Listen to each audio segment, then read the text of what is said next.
Welcome to Rizvi's e-learning channel. Good morning class. तो next last lecture को हम इसमें कंटिन्यू करते हैं। तो टेस्ट सिग्नल्स आते हैं। टेस्ट सिग्नल्स में हमने बताया था चार तरीके के हमारे सिग्नल्स होते हैं, इम्पल्स, रैंप, पैराबोलिक, स्टेप। ठीक, तो पहले हम क्या देखते हैं, इम्पल्स के बारे में देखते हैं। ठीक, इम्पल्स सिग्नल जिसको हम लोग डिनोट करते हैं डेल ऑफ टी से। ठीक, अब इसमें क्या करते हैं हम लोग, हमने पहले किसी भी सिस्टम को, हमारे पास ये सिस्टम हमने बताया था। ठीक, इस पे हमने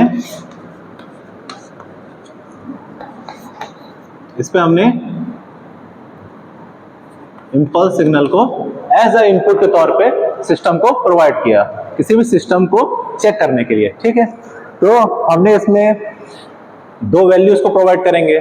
ठीक है, विथ रिस्पेक्ट टू टाइम। तो हमारा क्या हो जाएगा, del T is equal to, एक तो 0 देंगे और एक हम इसको 1 देंगे। ठीक है, लिमिट उसकी हम सेट करेंगे। तो जब 0 और 1 देंगे तो ये क्या होगा, t नॉट इक्वल टू 0 और ये होगा t इज इक्वल टू 0। ठीक, तो हमारा ये फंक्शन बना। तो अब हम इसका ग्राफ अगर हम इसका देखें कि किसी भी सिग्नल का बेसिकली ग्राफ से ही हमको क्लियर पता चलता है। तो जो हम इसका ग्राफ बनाएंगे वो बनाएंगे इसका हम एम्पलीट्यूड और टाइम के रिस्पेक्ट में। ठीक,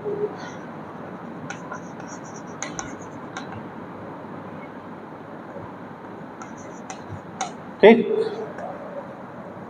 ये हो गया। अब हमने क्या किया, जब हमने t की वैल्यू 0 रखी,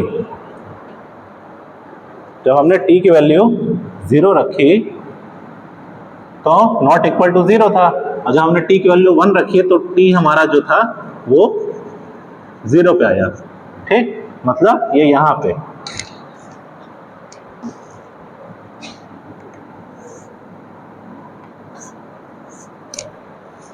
ठीक है, ये हमारा बना इसका सिग्नल।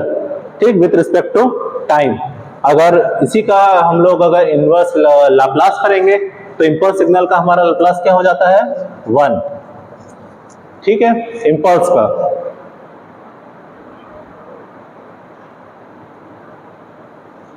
ठीक है, अब इसी के रिस्पेक्ट में अब हम लोग इसमें बढ़े स्टेप सिग्नल की तरफ में। ये हमने क्या किया, हमने दो वैल्यूज को, लिमिट उसको दो प्रोवाइड की। ठीक, अगर इम्पल्स सिग्नल हमारा 0 होता है तो t हमारा 0 नहीं होगा, और इम्पल्स सिग्नल अगर हम उसको 1 देते हैं तो t हमारा 0 होगा। 0 है। ठीक है, हमने 1 प्रोवाइड किया। ठीक, ये इससे समझ में आया, इसका लाप्लास क्या हुआ, हमारा निकला 1। अब इसी के रिस्पेक्ट में हम आगे चलते हैं, दूसरा सिग्नल देखते हैं। दूसरा सिग्नल होता है हमारा स्टेप सिग्नल।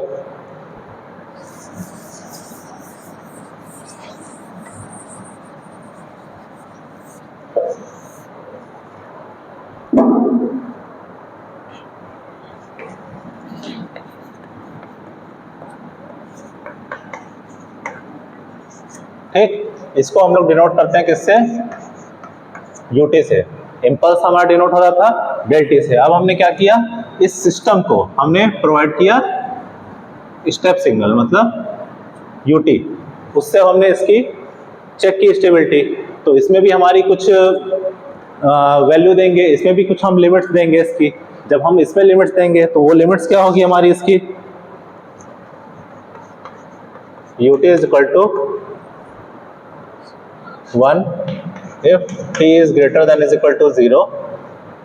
ये दो हमारी लिमिट है, एक 0 हो गई जिसमें हमारा t बनेगा हमारा लेस देन 0।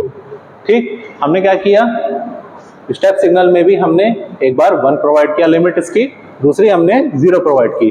तो अब इसमें हमारा ग्राफ क्या बनेगा, इसका ग्राफ बनेगा हमारा सेम एम्पलीट्यूड और टाइम के रिस्पेक्ट में।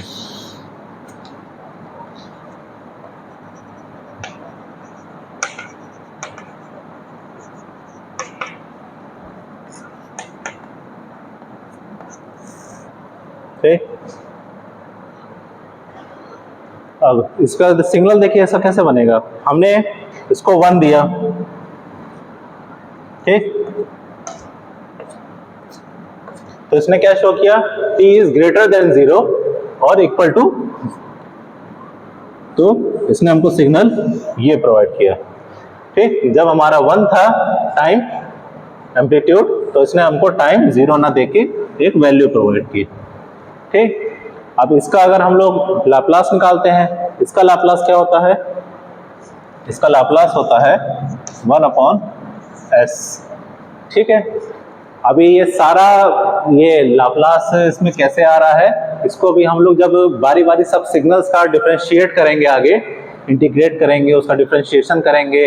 अभी unit step signal for first order, second order जब पढ़ेंगे, इसके जस्ट आगे ही है, तो जब उसको हम करेंगे तो उसमें हम आपको पूरा हर एक चीज डिटेल में वो चीज क्लियर करेंगे, पूरा इसका मैथमेटिकल के साथ कि कैसे ये आखिर कैसे आ रहा है। ठीक है, मतलब ये कैसे एम्पलीट्यूड हमको प्रोवाइड कर रहा है। अभी ये सिर्फ टेस्ट सिग्नल्स की हम बेसिक आपको बता रहे हैं। ठीक है, ये हो गया हमारा स्टेप सिग्नल, जिसको हमने डिनोट किया था यूटी से। अभी इसके रिलेशंस भी हम आपको अभी बताते हैं। इसी के रिस्पेक्ट में आगे चलिए, इसमें क्या आ गया, अब आ गया आपका रैंप सिग्नल।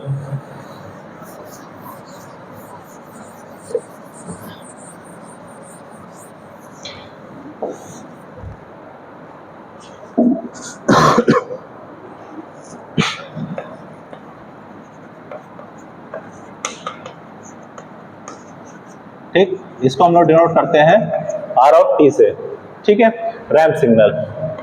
अब हमने क्या किया, किसी भी सिस्टम को ramp signal as a input के तौर पे हमने प्रोवाइड किया। ठीक, इसमें भी हमारी कुछ लिमिट्स होंगी, हमने कुछ वैल्यू प्रोवाइड की होगी, या तो इसको कुछ सिग्नल प्रोवाइड किया होगा या तो 0 रखा होगा। ठीक है, तो इसमें हमारी लिमिट्स क्या है, हमारी R of T is equal to, एक तो टी हो गई, एक 0, दोनों किसके रिस्पेक्ट में रहेंगे,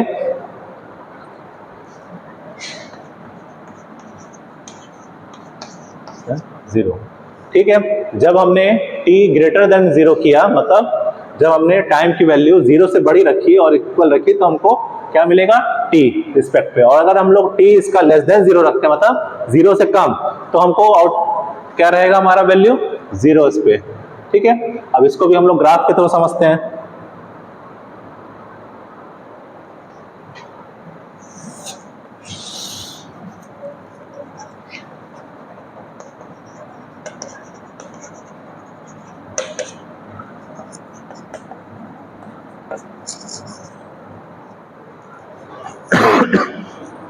देखिए, तो इसमें आपका क्या बनेगा, आपका ग्राफ, इसमें आपका ग्राफ बनेगा स्लोप। ठीक है, इसमें आपका जब भी आप रैंप सिग्नल यूज करेंगे, आपने t 0 दिया है, t is greater than is equal to 0, मतलब आपने सिग्नल जो इनपुट दिया वो आपने t दिया, जिसमें आपका क्या हो रहा है, टाइम के रिस्पेक्ट में वो से अधिक है। ठीक है, अब इसका लाप्लास क्या होगा, इसका लाप्लास होता है 1/s²। ठीक है, ये हो गया हमारा रैंप सिग्नल का। अब आखिरी का हमारा कौन सा सिग्नल बचा इसमें, पैराबोलिक सिग्नल।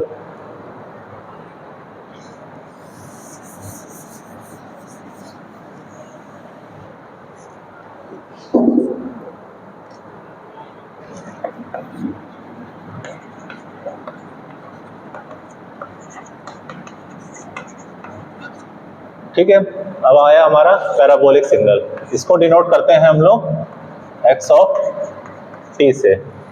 ठीक, अब हमने क्या किया, किसी भी सिस्टम को हमने test signal as a input के तौर पे पैराबोलिक सिग्नल दिया, मतलब xt हमने किसी भी सिस्टम को प्रोवाइड किया।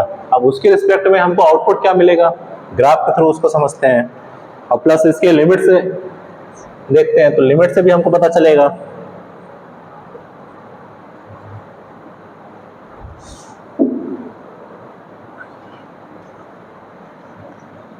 ये हो गई हमारी लिमिट्स।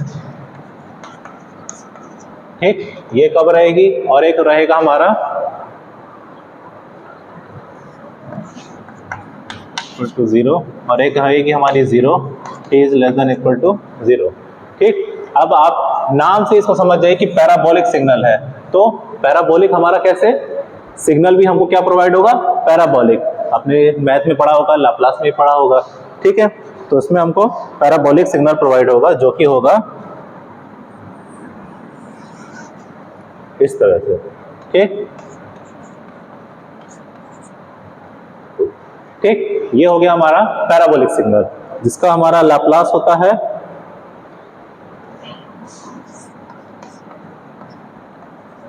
1/s³। ठीक है, तो ये हमने देखा अभी चारों सिग्नल्स के अलग अलग हमने जब एज अ सिस्टम पे आपको इनपुट दिया तो आउटपुट हमको किस रिस्पेक्ट में मिला, ये उसके ग्राफ के अकॉर्डिंग और प्लस उसके लिमिट्स के अकॉर्डिंग, ठीक।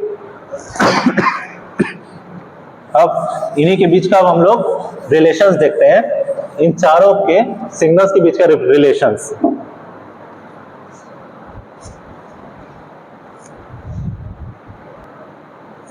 तो क्लास देखिए, अब हम लोग क्या देखेंगे, टेस्ट सिग्नल्स के बीच के रिलेशनशिप्स क्या होते हैं, ठीक है। अगर हम लोग चार हमने सिग्नल्स देखे थे, ठीक है, अब उन सब के बीच के रिलेशंस क्या हो सकते हैं हमारे। अगर एक तो इंटीग्रेट होते हैं, लाप्लास यूज कर रहे हैं इसमें हम लोग, ठीक है, लाप्लास हो रहा है, इनवर्स लाप्लास हो रहा है, तो हमारे चारों सिग्नल्स के बीच के आपस में क्या रिलेशंस बन सकते हैं। तो पहले हम लोग इंटीग्रेशन के टर्म में देखते हैं, ठीक है।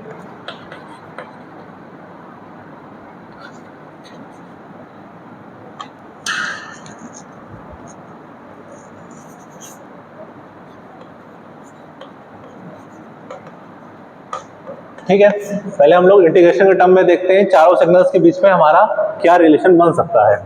अगर हम लोग इंपल्स सिग्नल को इंटीग्रेट करते हैं, ठीक, अगर हमने विथ रिस्पेक्ट टू टाइम, ठीक, इंपल्स सिग्नल को हमने इंटीग्रेट किया डेल टी के, ठीक है, विथ रिस्पेक्ट टू टाइम,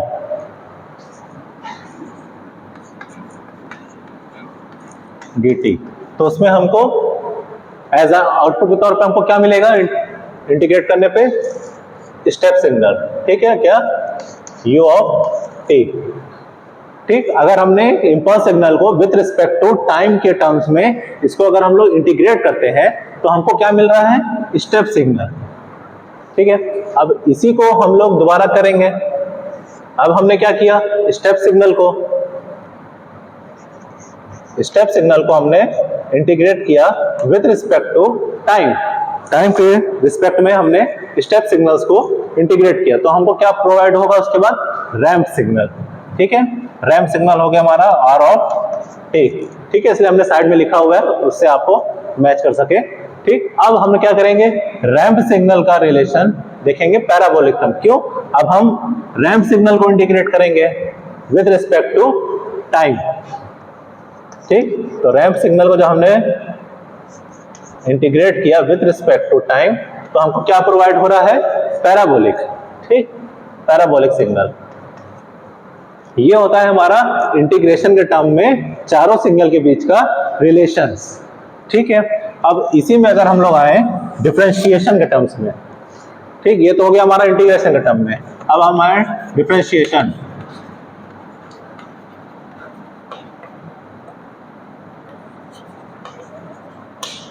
ठीक। अब डिफरेंशिएशन में क्योंकि हमने चारों सिग्नल्स के आपस के बीच के रिलेशंस इसमें हम आपको बता रहे हैं, तो पहले तो ये इंटीग्रेशन के टर्म्स में हमने बता दिया, जिसका भी यूज आगे करेंगे अभी हम लोग। तब डिफरेंशिएशन के टर्म में भी आप बता दें, डिफरेंशिएशन के टर्म में क्या होता है कि जब भी हम लोग पैराबोलिक को डिफरेंशिएट करेंगे विथ रिस्पेक्ट टू टाइम, ठीक, तो यह आपको क्या प्रोवाइड करेगा, D X of T with respect to time, तो ये आपको क्या प्रोवाइड करेगा, रैंप सिग्नल, ठीक, आर ऑफ टी, ठीक है। तो इसी तरह ये हो गया हमारा किसके बीच का, पैराबोलिक को हमने डिफरेंशिएट किया जिससे हमको क्या मिला, रैंप सिग्नल। उसी तरह अब हम लोग क्या करेंगे, रैंप सिग्नल को डिफरेंशिएट करेंगे विथ रिस्पेक्ट टू टाइम, ठीक, जिससे उससे हमको क्या मिलेगा, यूनिट स्टेप सिग्नल, ठीक। और उसी तरह रिलेशन में इसके और आगे में आए, अब हम लोग स्टेप को करेंगे विथ रिस्पेक्ट टू टाइम, तो जिससे हमें क्या मिला, इंपल्स सिग्नल, ठीक है। ये बेसिकली अभी हम लोग जब आगे इसको फर्स्ट ऑर्डर सेकंड ऑर्डर सब सिग्नल्स का अलग अलग जब निकालेंगे उसमें हमको इस चीज का पूरा यूज मिलेगा हमें पूरा, उसमें हम लोग इसका पूरा इस्तेमाल करेंगे। जब अभी हम लोग फर्स्ट ऑर्डर सिस्टम पढ़ेंगे, सेकंड ऑर्डर सिस्टम पढ़ेंगे, अलग अलग सिग्नल्स के अलग अलग निकालेंगे अभी, ठीक है। तो ये होते हैं हमारे रिलेशनशिप बिटवीन टेस्ट सिग्नल्स, मतलब हमारे चारों सिग्नल्स के बीच के आपस के रिलेशंस क्या हो सकते हैं अगर हम लोग इंटीग्रेट करते हैं, अगर हम लोग डिफरेंशिएट करते हैं उसके टर्म्स में, ठीक है। बेसिकली एकदम सिंपल है कि जब भी आप इंटीग्रेट कर रहे हैं इंपल्स को with respect to time domain में, ठीक है, तो वो आपको डायरेक्ट प्रोवाइड कर रहा है स्टेप सिग्नल्स, ठीक है। उसी तरह सेम है आपका स्टेप सिग्नल्स को भी आपने इंटीग्रेट किया विद रिस्पेक्ट टू टाइम, क्यों? क्योंकि फंक्शन जो हमारा टाइम डोमेन में हमको चाहिए, जब हमने टाइम डोमेन में किया इसको इंटीग्रेट तो हमने क्या देखा, तो उसने हमको रैंप सिग्नल प्रोवाइड किया, और जब हमने रैंप को इंटीग्रेट किया तो उसने हमको पैराबोलिक सिग्नल प्रोवाइड किया, ठीक है। डिफरेंशिएट में जस्ट इसका अपोजिट कर दीजिए कि जब पैराबोलिक को हमने डिफरेंशिएट किया विद रिस्पेक्ट टू टाइम, क्योंकि टाइम डोमेन में हमको भी चाहिए, तो उसने हमको रैंप दे दिया, ठीक, रैंप सिग्नल प्रोवाइड कर दिया। उसी तरह रैंप को हमने जब डिफरेंशिएट किया विद रिस्पेक्ट टू टाइम तो उसने हमको स्टेप दिया सिग्नल। अब स्टेप को भी हमने डिफरेंशिएट किया अगेन तो उसने हमको दिया इंपल्स, ठीक है। तो नेक्स्ट लेक्चर में हम लोग इसके अलग अलग ऑर्डर्स के बारे में बारी बारी पढ़ेंगे, ठीक है। तो थैंक यू क्लास।